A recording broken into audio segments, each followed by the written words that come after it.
Mark, Rachel, and little Lily Delaney were the picture of a perfect family, until the morning their neighbors found their apartment door ajar and their bodies inside, brutally mutilated. What seemed like a senseless act of violence soon unraveled into something far more sinister, revealing a hidden predator, a murdered stalker, and a faceless figure who had been watching from the shadows all along. This is the case that shattered a peaceful town and left even seasoned detectives unable to sleep. Elmstead Falls was the kind of town that barely made the news. Tucked away between hills and farmland, it was known for its annual flower festival and little else. Crime was rare. People waved to each other from porches. Children played in the streets until sundown, and most front doors were left unlocked. So when a maintenance worker named Paul Wexler walked into the Riverside Apartments on the morning of February 17th, 2017, he wasn't expecting anything unusual. He was there to check on a broken radiator reported by one of the tenants. But as he passed apartment 3B, he noticed the door was slightly open. That in itself wasn't alarming. Residents sometimes forgot to close doors properly. But there was something else. A strange metallic smell drifted from inside, something he couldn't quite place. Curious and cautious, he knocked. No answer. He called out. Still nothing. Paul pushed the door open and stepped inside. What he saw made his knees buckle. At first, it didn't register. He thought he was looking at mannequins, maybe some kind of twisted art project. But then the truth hit him like a wave. The Delaney family was inside. All three of them, Mark, Rachel, and little Lily. What had been done to them was beyond comprehension. Blood covered the walls and floor. Furniture was overturned. The air was thick with the stench of death. Paul stumbled backward and vomited in the hallway. He dialed 911 with shaking hands. Within minutes, police arrived and sealed off the area. But what they found inside shocked even the most hardened investigators. The Delaneys hadn't just been murdered, they'd been mutilated. It was clear the killer had taken their time. Mark had suffered extensive blunt force trauma. Rachel had deep defensive wounds, suggesting she had fought desperately. And Lily, her death was the hardest to process. She had been tucked into her bed after the fact, almost as if someone was trying to make her look peaceful. Detectives from neighboring counties were called in to assist. The crime scene was that disturbing. Forensics teams worked through the night trying to gather evidence without being overwhelmed by the horror. There was no sign of forced entry. No valuables were taken. There was no indication of a break-in. It looked like the family had either let their killer in or never saw them coming. Investigators began building a timeline, interviewing neighbors, checking phone records and security footage. But the more they looked, the more confusing it became. Mark was well liked at the architecture firm where he worked. Rachel taught at the local elementary school and was adored by her students. Lily was in 3rd grade, with no reported issues at school or home. The family had no known enemies, no history of abuse, no recent arguments or disputes. The community went from shocked to terrified. If a family like the Delaneys could be targeted, who was safe? Rumors began spreading about cults, about drifters, about vengeful exes. But the truth, as investigators would soon learn, was far more chilling. This wasn't random. It wasn't impulsive. It was planned, and it was only the beginning. The investigation into the Delaney family murders quickly consumed the entire Elmstead Falls Police Department. Detectives were working day and night, hoping to find a break before fear overtook the town completely. The first real clue came not from forensics or interviews, but from a child's drawings found hidden behind a false panel in Lily Delaney's bedroom closet. At first glance, They seemed like ordinary pictures, crayon sketches of her family, school, and pets. But mixed among them were several drawings that felt out of place. They showed a tall, black figure with no face, often standing in the background. Sometimes he was peeking through windows. Other times he was looming behind her bed. In each drawing, the faceless figure wore the same dark clothing and stood rigid and silent, always watching. Detectives flagged the drawings immediately. A forensic psychologist was brought in, and she confirmed what they suspected. These weren't just random images. Lily had likely seen someone watching her, a person she was too afraid to tell anyone about. Investigators now believed the killer may have been stalking the family long before the murders. With that in mind, they shifted focus to surveillance footage from nearby locations. The apartment building itself had limited security, no functioning cameras in the hallways or stairwells, but a small park just across the street did. Officers reviewed weeks of footage, looking for anything that stood out. That's when they saw him. In multiple clips, a man appeared in the background. He never approached Lily or the family directly. He simply lingered at a distance, sitting on a bench, pacing near the trees, or standing completely still as Lily played on the swings. He was always alone, always wearing dark clothes, and never interacted with anyone.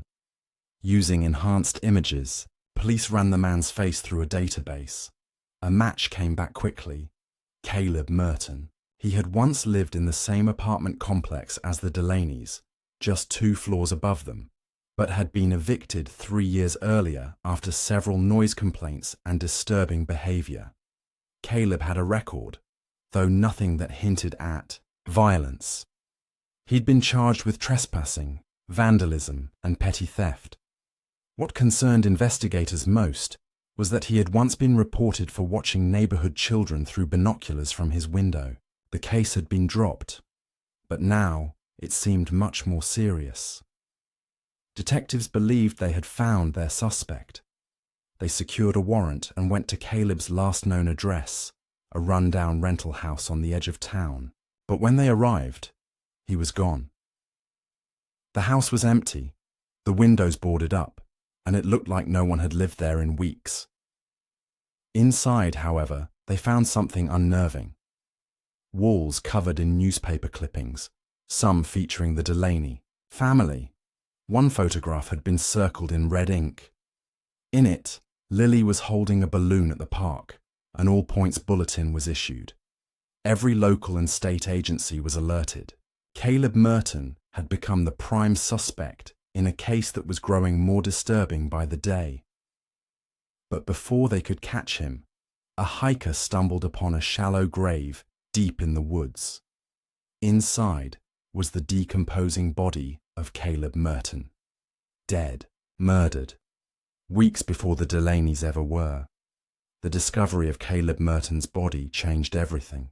Just as investigators had begun to believe they were closing in on the man responsible for the Delaney family murders, the truth landed like a gut punch. Caleb hadn't killed anyone. He was already dead before the Delaneys were murdered. His body, half buried beneath a blanket of pine needles and dirt in the middle of Blackwood Forest, was found by a hiker who had wandered off a trail looking for firewood. Caleb's remains were badly decomposed, but forensic experts determined he had been dead for at least a month. The cause of death was a deep stab wound to the chest. There were no signs of a struggle nearby, no personal belongings, and no indication of who had left him there. While Caleb could no longer be a suspect, his obsession with the Delaneys was undeniable. Detectives now had to consider a terrifying possibility. Someone else had been watching Caleb, just as he had been watching the Delaneys. Maybe Caleb was the first victim, not the last. A deeper search of the forest was launched, and what they found stunned the entire investigation team.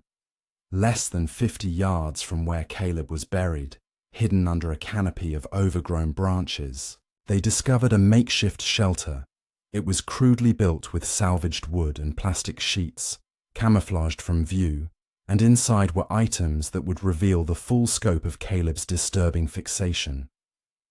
There were dozens of photographs taped to the inside walls of the shelter. All of them featured the Delaney family. Some had been taken from a distance, through trees, across streets, and through windows.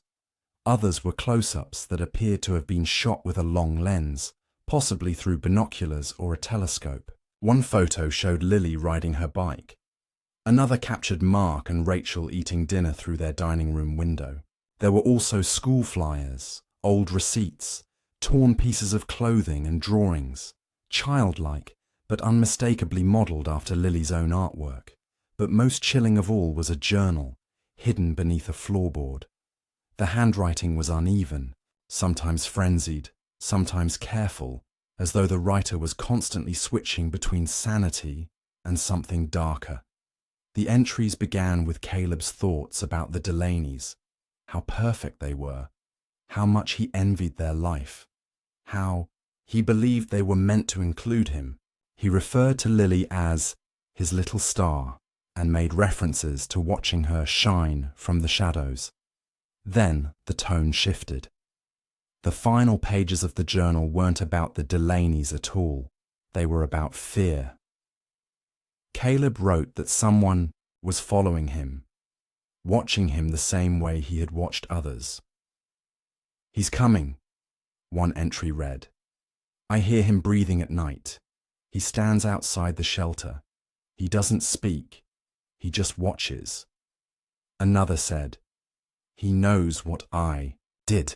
He's waiting for the right moment." The writing ended abruptly. No farewell, no final thoughts, just silence.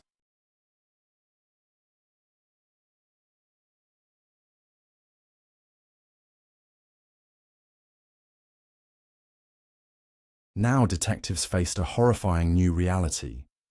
There was someone out there even more dangerous than Caleb Merton. Someone capable of killing a stalker, erasing him from suspicion, and then carrying out a massacre with no trace left behind. Someone who was planning long before anyone realized. The investigation had taken a dark turn. Caleb Merton, once thought to be the prime suspect, was now a victim himself. His hidden shelter and journal revealed not only an obsession with the Delaney family, but also a growing fear of someone he claimed was watching him. Investigators couldn't ignore the possibility that Caleb had been targeted by the same person who later killed the Delaneys. But the question remained, who was this person, and why had no one seen them? As the task force expanded their search, they began digging into Caleb's past, looking for connections or people who might hold answers. It was during a review of medical records and old housing files that they found something unexpected. Caleb had a twin brother, Eli Merton. There was almost no trace of him in recent years. He hadn't filed taxes, registered for healthcare, or applied for a job. It was as if he had vanished off the grid. But in his youth, Eli had a documented history of severe mental illness. At age 16, he had been admitted to a psychiatric facility after a violent outburst at school. Medical reports described hallucinations, paranoia, and violent delusions. He was discharged 2 years later, but there were no official records after that. The family had stopped speaking to him. Some even believed he had died. Detectives contacted Caleb and Eli's sister, Dana Merton, who had moved several states away. When she was shown a picture of the man seen lurking near the Delaney home, the man once believed to be Caleb, her voice cracked. "That's not Caleb," she said. "That's Eli." The revelation sent a shockwave through the investigation. If Eli had assumed Caleb's identity or used their physical similarity to his advantage, he could have moved around unnoticed. Witnesses who thought they had seen Caleb may have actually been looking at Eli the entire time. It explained why Caleb's body had remained hidden for so long, because no one had been looking for a second man. As police scrambled to learn more about Eli, another horrifying development occurred. A family in a nearby town, David and Emily Hargrove, and their teenage son, were found murdered in their home under strikingly similar circumstances to the Delaney case. Again, there was no forced entry. Again, the crime scene showed signs of overkill. And again, the youngest victim had been moved after death and placed in bed as if tucked in. The pattern was unmistakable. This wasn't a copycat. It was the same killer. This time, investigators were able to collect partial DNA from blood left on a broken glass shard in the kitchen. When tested, the results didn't match Caleb Merton, but they did match the Merton family line. With Caleb already confirmed dead, that left one possibility: Eli. A full-scale manhunt began. Police agencies across multiple states were alerted. Photos were distributed. News stations picked up the story. But Eli Merton seemed to have disappeared completely. He left behind no digital footprint, no credit card use, no vehicle registration. It was as if he existed only in the shadows. The man no one remembered. The brother no one talked about. The face no one had noticed, until it was too late. After weeks of silence, dead ends, and fear spreading across counties, the break finally came from an unlikely source. A farmer named Samuel Reed, who lived miles outside of town, called in a tip after seeing a suspicious figure wandering near an old, abandoned farmhouse on his land. The man didn't speak when confronted. He just stared and slowly walked away into the nearby woods. Reed later saw a news report about Eli Merton and recognized the face. Within hours, a tactical team was dispatched. The farmhouse had long been forgotten. Shrouded in vines and rot, it looked like the kind of place nature had reclaimed. Inside, there was almost nothing. No furniture, no working lights, just dirt, dust, and silence. But in the basement, officers found what they were looking for. Eli Merton was sitting on the cold concrete floor, his back against the wall, arms folded over his knees. He didn't move when they surrounded him. He didn't fight. He simply looked up and said one thing, barely audible. "They let me in." The arrest was swift, but the answers were few. Eli refused to speak during interrogation. He would stare at the walls for hours, occasionally mumbling phrases no one could understand. A court-appointed psychiatrist evaluated him and concluded he was deeply disturbed, detached from reality, suffering from long-term untreated schizophrenia. He was declared unfit to stand trial and committed to a high-security psychiatric facility where he remains under 24-hour surveillance. Investigators continued to piece together the timeline and motives. Through forensic evidence and witness statements, they learned that after Caleb's eviction from the Riverside apartments, Eli had moved into his brother's life in secret.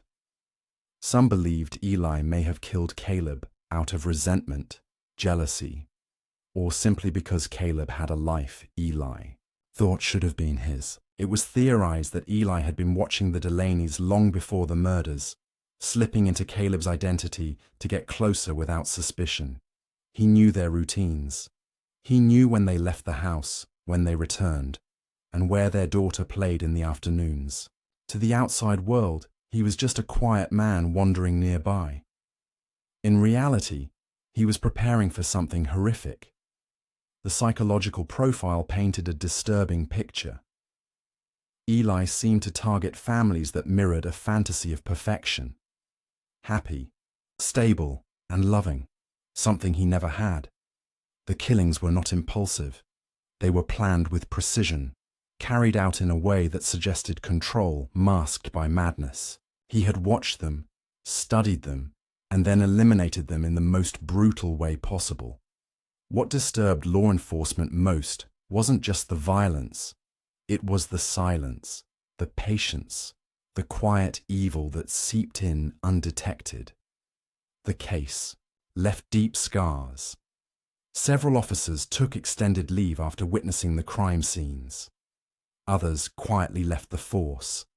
The community of Elmstead Falls changed forever. Doors were locked. Children were watched more closely.